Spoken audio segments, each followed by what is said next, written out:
अरे आपको पता है कि यही बेस है उसके जीवन का निर्माण करने के लिए। अगर ये बेस ही कच्चा रह गया तो जीवन में क्या कर पाएगा बच्चा। इसलिए कितना भी उसको अगर कंटाला भी आता है तो भी क्या कहते हैं, अच्छा तेरे को चॉकलेट देंगे, ये देंगे, वो देंगे, तुम इतना होमवर्क कर लो, चलो इतनी बार लिख लो ABCD। स्कूल में भी वही ABCD, घर में होमवर्क के लिए भी वही तब जाकर के 1 साल के बाद रोज अभ्यास कराते चलो, तब एक हाथ को ABCD लिखना आता है। एक मन को ईश्वर में लगाने के लिए कितना समय लगेगा, कितना अभ्यास करना पड़ेगा? 1 साल नहीं, 1 साल नहीं। क्यों? क्योंकि ये हाथ में बुद्धि नहीं है, इसलिए उसको ज्यादा अभ्यास घुटाना पड़ता है, बार बार घुटा। लेकिन मन के साथ बुद्धि है, एक बार उसकी समझ में कोई बात आ जाए। कई बार कई लोग हमें कहते, बहन जी आपकी बातें इतनी अच्छी है लेकिन हमारी समझ में कम आती है। लेकिन जिस दिन समझ में आ जाए, एक बच्चे को भी जिस दिन पढ़ाई की वैल्यू समझ में आ जाए, उस दिन के बाद परिवर्तन। अब ये देखना है कि आपकी बुद्धि इन बातों को कितना जल्दी समझ पाती है, उतना टाइम लगेगा। अब आप एनालाइज करो कि आपकी बुद्धि कितना समय ले सकती है समझने के लिए। कई लोग पूछते ध्यान लगने में कितना टाइम लगेगा। आपकी बुद्धि के ऊपर है कि आपकी बुद्धि इस बात को कितना जल्दी समझ पाती है। जिस दिन समझ में आ जाए उस दिन के बाद परिवर्तन, उसके बाद घुटाने की जरूरत नहीं। मैं आत्मा हूं, मैं आत्मा हूं, मैं आत्मा हूं। उसके लिए कोई जपना नहीं है कि मैं आत्मा हूं, मैं आत्मा हूं, मैं आत्मा हूं, नहीं।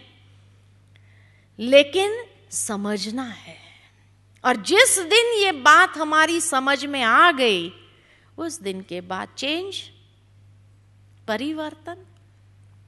तब फिर 13वें अध्याय में भगवान क्षेत्रज्ञ की बात समझाते। अर्जुन अब ये सवाल पूछता है कि प्रकृति, पुरुष, क्षेत्र और क्षेत्रज्ञ क्या है, ज्ञान और ज्ञेय क्या है, ये सब मैं जानना चाहता हूं। अब कहा ना, उसका सवाल बदल गया। अब उसके जिज्ञासा, पुरुषार्थ के प्रति मुझे क्या करना है। तो देह अभिमान अगर बीच में आता है तो वो देह अभिमान क्यों आता है, तो ये क्षेत्र क्या है, क्षेत्रज्ञ क्या है, आत्मा क्या है, इसका मुझे स्पष्ट ज्ञान दीजिए। तो भगवान कहते ये शरीर क्षेत्र है, उसे जानने वाली आत्मा क्षेत्रज्ञ है, परमात्मा भी सभी क्षेत्रों का ज्ञाता है।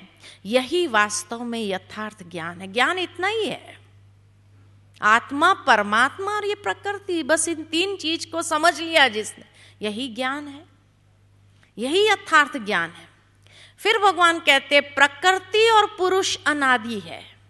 प्रकृति भी अनादि है, परिवर्तनशील जरूर है लेकिन उसका विनाश नहीं होता है। और पुरुष भी अनादि है, आत्मा का भी विनाश नहीं होता है। कार्य और कारण को उत्पन्न करने में हेतु प्रकृति है। कोई भी बात का कारण और कार्य को उत्पन्न करने में हेतु प्रकृति है। पुरुष और प्रकृति के योग से जीवन व्यतीत होता है। जब यह शरीर और आत्मा का संबंध हुआ तब जीवन होता है। पुरुष प्रकृति के साथ मिलकर शरीर का भरण पोषण करता है, उसके साथ सुख दुख भोगता है और स्वयं को उसका स्वामी मानकर अधीन करके चलाता है। और कर्म अनुसार वह मानव देह को प्राप्त करता है।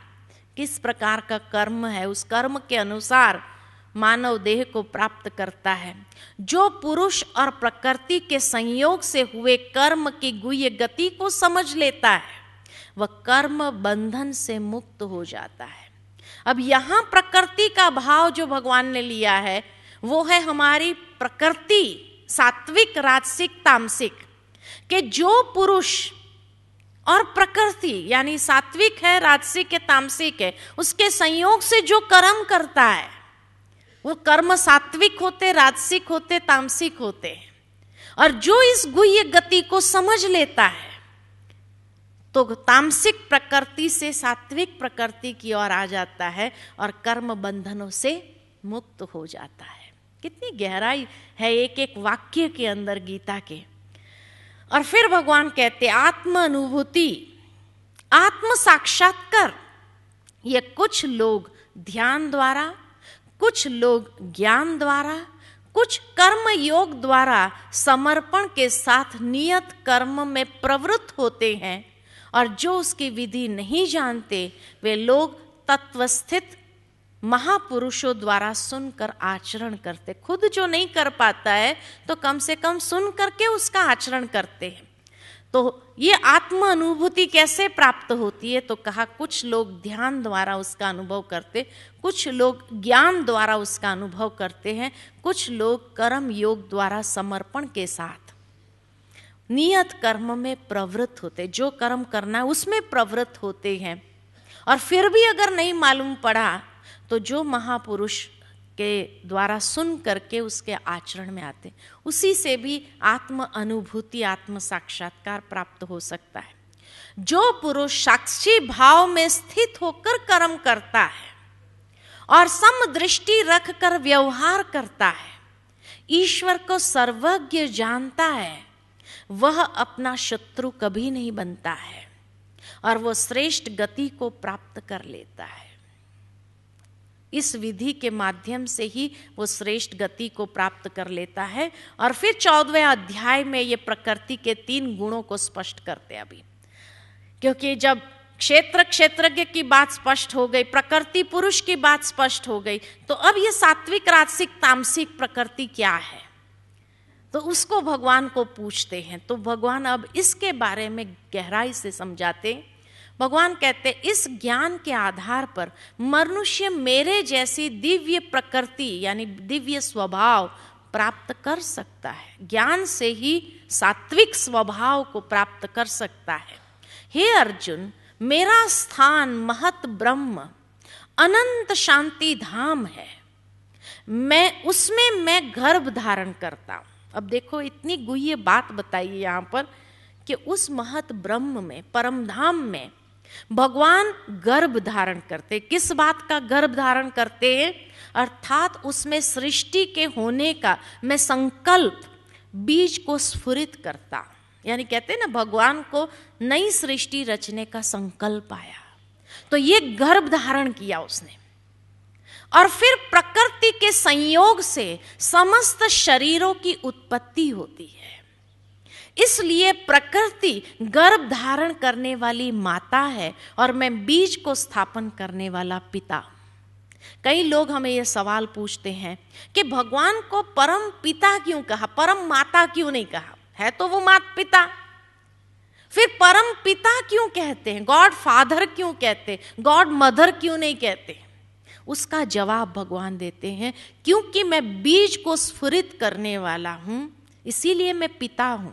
और प्रकृति को मदर अर्थ, नेचर, उसको माता कहा। चाहे नदी हो, नदी भी माता। और इसलिए सारी नदियों के नाम देखो भारत के अंदर माताओं के नाम से है। पृथ्वी को भी माता कहा, भारत माता कहा, ये धरनी को भी माता कहा, है ना। भावार्थ ये है कि प्रकृति इस गर्भ को धारण करने वाली माता हो गई और परमात्मा उस बीज को स्फुरित करने वाला पिता हो गया। इसलिए गॉड फादर है, परम पिता है, और प्रकृति माता है वो दोनों ही, माता पिता दोनों ही है, पालना वही करता है। इसलिए पहले ही कह दिया, मेरी कार्य प्रणाली कैसी है कि मैं सबका पालन करता जरूर हूं, लेकिन मेरी उनमें आसक्ति नहीं है, मोह माया नहीं, इसलिए ये कर्म मुझे बांधते नहीं है। फिर भगवान प्रकृति के 3 गुणों को स्पष्ट करते हैं कि प्रकृति से उत्पन्न होने वाले सत्व, रजो और तमो, ये तीनों गुण अविनाशी देही को देह में बांधते हैं। सत्व गुण क्या होते हैं? तो कहा निर्मल।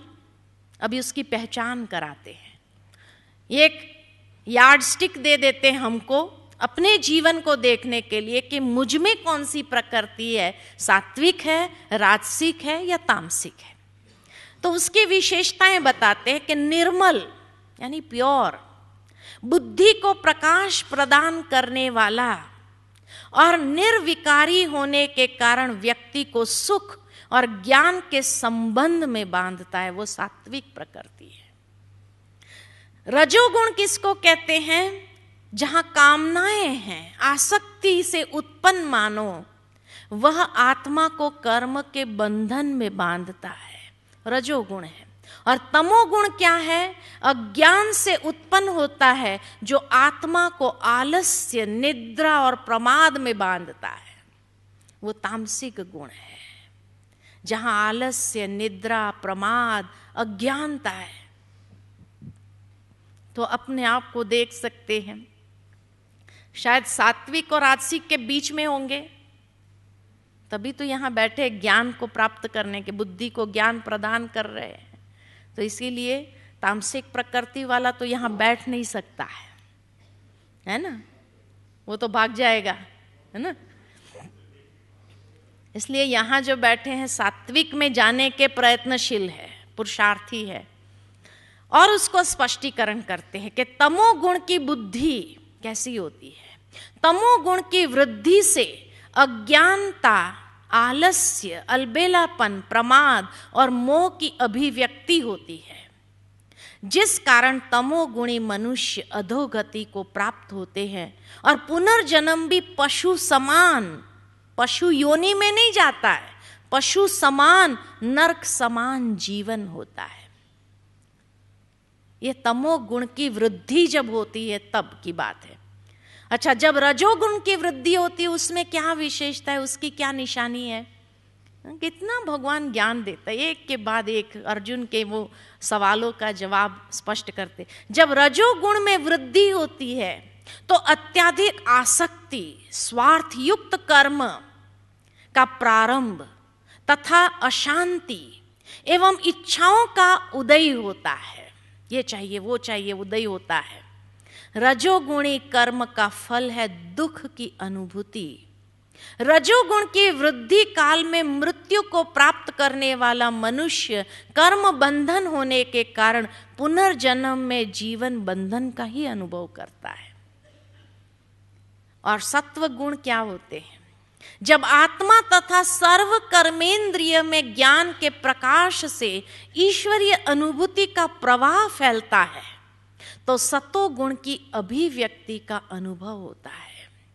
सतोगुणी कर्म से अर्जित फल सात्विक, निर्मल और ज्ञान युक्त होता है और सत्व गुण की वृद्धि काल में मृत्यु को प्राप्त करने वाले की श्रेष्ठ गति होती है। तो तीनों की गति स्पष्ट कर दी है ना। इसलिए कहा यहां आना भी एक भाग्य है। जब आपका सात्विक गुण का उदय होता है तभी ऐसे माहौल में आने का एक सौभाग्य मिलता है, नहीं तो मिलता नहीं है। आप लोगों में से ऐसे कई होंगे कि आपके साथ आने वाले और भी थे, लेकिन लास्ट मोमेंट कोई काम आ गया, कैंसिल करना पड़ा। और आप में से कई ऐसे भी होंगे आने वाले नहीं थे, किसी और की टिकट पर आ गए,